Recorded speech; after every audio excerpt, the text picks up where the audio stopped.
I'm Christine and this is Becca. We're both senior keepers here at Franklin Park Zoo, and today we're going to be talking about our two Red River Hog ladies. Right here we have Bitsy, and Charlotte is further in the exhibit back there.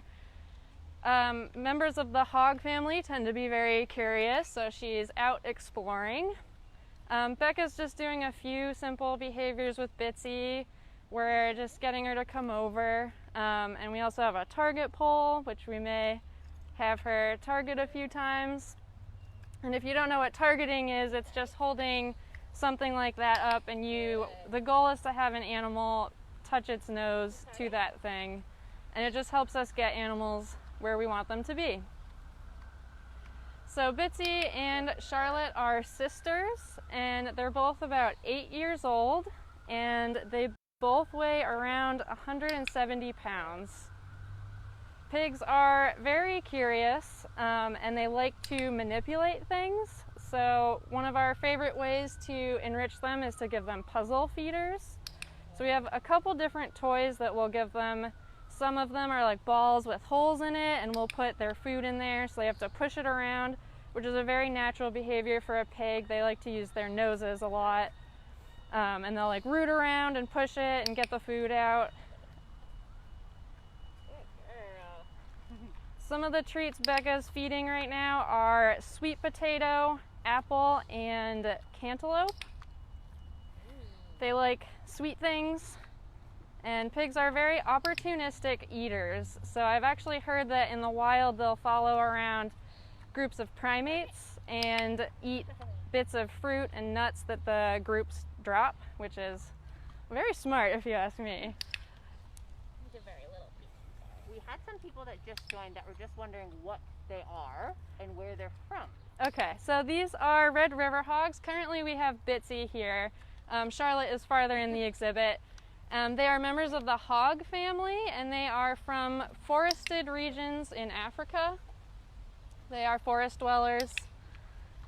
And they, for those joining, they like to root around with their noses and dig for things and look for things. And you might actually be able to see like how much their noses can move around as Becca is feeding Bitsy. And we also just had, I think, a couple more people who have just joined. We're just wondering what the stick is and what we're doing with it. Yes, so this stick that Becca is holding, we are calling that a target pole. A target is just it could be a stick like this or something else, and it's just something that you want the animal to touch with a part of their body, usually the nose or their face. And it just helps you get the animals into a position that you want. So earlier today I tried to set up kind of a chute here with the rocks. I don't know if you can see it, but there's some rocks in there. And that is a behavior that would be useful, having her go in that space so that we could get a good look at her side. We can get a closer view of her hooves if there's anything going on with that. And it's just a great way to work with animals. It's part of our training program. They're very smart, so most of our animals are part of training programs to help enrich them, and it just gets them thinking. Kelly asked a great question of how do their personalities differ? Well, as you have probably noticed, we just have Bitsy here. So Bitsy is a little bit more willing to come over for training. Charlotte is much more independent, and she's out there exploring the exhibit today. Charlotte is usually more independent, but they both are very curious. And one of my favorite parts about taking care of these guys is in the morning when we come in to say good morning to them, they're usually snuggling and sleeping together in like a little cuddle pile, which is very cute. So I know you mentioned some of their foods. Are there other foods that they get outside of the treats that you're giving them today? Yes, so these treats that we're giving them right now, if people didn't hear, we're giving them cantaloupe, apple, and sweet potato. Sweet potato is actually part of their normal diet. These other things are special treats for today. They normally get grain. It's made for pigs that are being taken care of by humans, so it has all like the nutritional stuff that they need in it. So they get some grain, and they also get to eat Timothy hay, and they can eat as much of that as they want. Along with that, they get carrots and sweet potato and romaine lettuce. And one of our favorite ways to feed them is digging little holes in the exhibit, and we can spread the produce around and maybe bury some of their food, and that is a great way to enrich them. It gets them using their noses and pushing the dirt around, and is very natural behaviors for pigs to do. So good. And we had Martha ask if you can go in with them. We do not go in with our Red River hogs. They're not as large as some of our other animals, but they could still potentially be dangerous, which is true for any wild animals. So we have a great relationship with them, and we can do everything we need to do from the outside. Becca's doing a great job of showing how we can build relationship with them and demonstrating how using this target pole we can get Bitsy to move where we want her to. So anytime we need to look at different parts of her or work with her, we can usually accomplish that with training. Awesome. Can you just explain, I know you mentioned the chute before. Yes. Can you just explain what that means in case people aren't sure? Yes.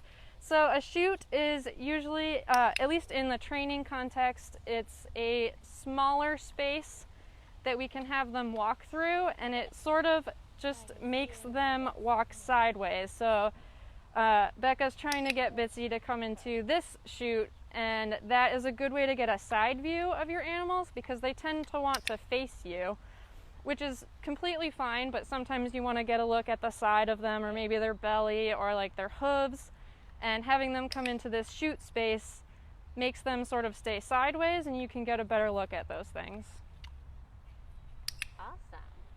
And what are some other behaviors that you're working on with them? Well, we, as part of routine care and training, we often do vaccines with our animals. So we don't have the tools with us currently, but inside their building we have ways to inject them with vaccines, and it's a much nicer way of doing it. Everybody stays pretty calm, including keepers, vets, and animals. If they're trained for those behaviors and they know what to expect, it's not as much of a surprise. So vaccines is one thing they're trained for. They are also trained to step onto a scale, and that way we can get weights on them, and we have a good idea of their basic health if we know what they're weighing. And then we can see, if their weight is increasing or decreasing. We may need to adjust their diet, or it could be a sign of something else going on. So weights are very important for all of our animals, so we try to do that regularly. Awesome. And do they make any noise? They do. Well, right now they're making very cute chewing noises, but every once in a while they'll make this really cute sound that we call like a laser pig sound. It's a high-pitched sort of squeak that sounds like a little laser. Not sure if you can hear it on this video, but if you're visiting as a guest, you will most likely hear that sound at some point. And they also make little grunts and snorts at each other. And they definitely greet keepers when we come into the barns in the morning, so that's always fun to come into. And what is your favorite part about working with the Red River Hogs? My favorite part about working with the Red River Hogs is how curious they are. They always want to know what's going on. If I go outside, they'll follow me outside. If I go inside, they want to come in and see what's going on. They're always willing to come over and greet guests as well. So they're great animals to visit at the zoo, very personable, and they're just cute. And we had a question about their ears and why they have such long ears. Well, they are sometimes referred to as tufted pigs because of that hair, and you can also see that like on their cheeks and sort of their belly area there's some extra long hair, and but particularly the ears. My best guess at why they have long hair there is to help keep flies away.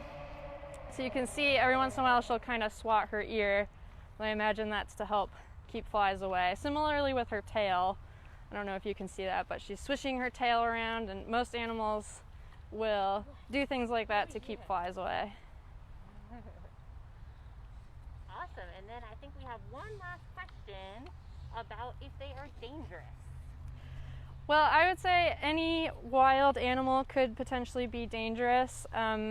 They are not carnivores, so they wouldn't necessarily be like hunting people or anything, but any animal could be dangerous. And if you missed earlier, they're both around 170 pounds, and they're pretty much pure muscle, so they're pretty strong, and I wouldn't want to mess with one.